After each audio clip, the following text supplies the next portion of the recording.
President Trump calling for gun reform, tweeting, quote, "I will be strongly pushing comprehensive background checks with an emphasis on mental health.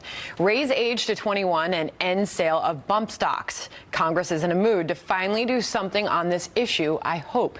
Let's bring in Florida State Representative Matt Caldwell. He's running for Commissioner of Agriculture and voted against allowing the gun debate in his state legislature. Representative, thank you for coming on with this morning.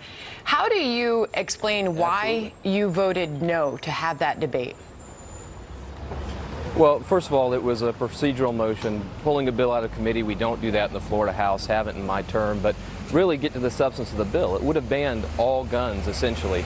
You get down to the definition of the bill, it's just not something that's a serious proposal. How you go about actually attacking this issue is to take it seriously, work collaboratively, bipartisan manner.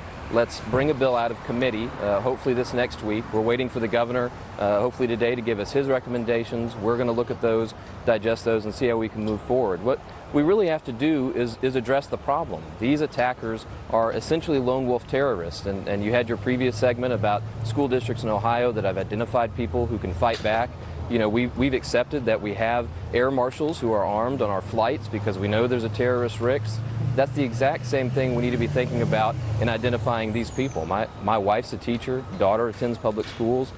What I don't want to do is that we push forward a so-called solution, and ultimately it ends up not making any difference. It's really interesting to get your perspective on that, because we did see at that town hall debate yesterday where Marco Rubio was the only elected GOP official to accept an invitation there, and he broke with the president on that, on arming teachers. Here's his explanation as to why that's a bad idea.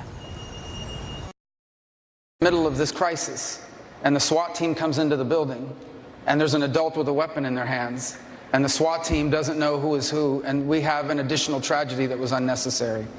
And so I understand how some people are saying that, and I'm not belittling them, but as a father and as someone who has talked to plenty of teachers, including the 3 in my family and the assistant principal in my family, I don't think that would be a good idea in my view.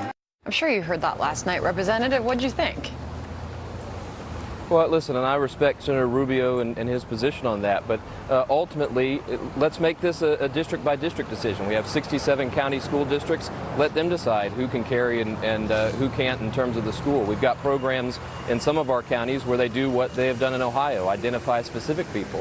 We also have about 2 million citizens in Florida that already have a concealed weapons permit. These people are the safest in society. That's proven statistically. When you walk around anywhere outside of a school and a select few other places we've designated as gun-free zones, you are likely walking next to somebody that is concealed carrying. So those challenges and how to deal with the situation is true no matter where you are in the state of Florida. I know the country is anxious to see this debate continue and to see if any real change will be made, particularly the father of one of the girls that was killed in that high school last week, Andrew Pollock. His daughter, Meadow, was 18 years old. She was killed in that Florida school. He appeared at that listening session at the White House yesterday with a very emotional plea. Listen. Should have been one school shooting, and we should have fixed it. And I'm pissed, because my daughter I'm not going to see again. She's not here. She's not here. Representative, we're getting some word this morning as we continue to hear parents like him speak out that there is some sort of moving forward. The report this morning, a sweeping bill that responds to the shooting. What can you tell us that Florida state legislators are getting together right now? Is something happening on that front? Yes, as I indicated, the governor had his workshops on Tuesday, listening to people across the spectrum, law enforcement, school officials, parents. He's going to bring his recommendations. The House and Senate, we've been talking about different things that we can really achieve in a bipartisan manner. School safety provisions, and some of those are allowing school districts to be able to identify people to protect themselves.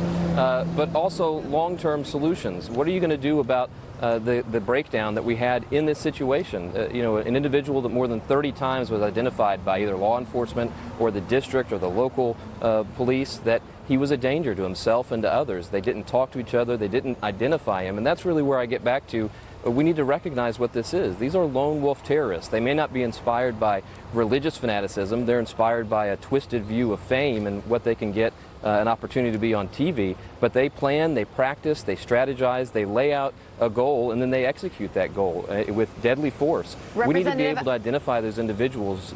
I haven't had a chance to go through the entire the details that have been laid out by Republican leaders as to the particulars of this bill, but in there we're learning that they may also enact a waiting period for rifle purchases and raise the legal limit from 18 to 21.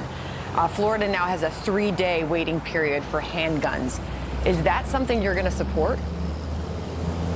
That's certainly something that's being discussed. We do have a constitutional provision that restricts handgun purchases until the age of 21 and a 3-day waiting period unless you're one of those concealed weapon permit holders. And recall that in Florida you have to be 21 to get that. You have to demonstrate that you have proficiency, you understand, you've gone through training, and you go through a background check in order to receive that weapons permit, and that's certainly something that's being discussed in regard to certain weapons. Again, we're waiting to see what the governor brings us and then see how we can work collaboratively in a bipartisan manner. We've got Republicans and Democrats that are willing to be serious about this discussion and try to work together to get us to a solution that's actually going to make a difference long term. And it's really going to have to focus on school safety and getting people in a position to defend themselves, in my mind. And so much emotion still around this subject, just a little over 1 week out from that shooting in your state. Representative Caldwell, thanks for coming on this morning. Thank you for having me. 18 minutes before the hour now, Nancy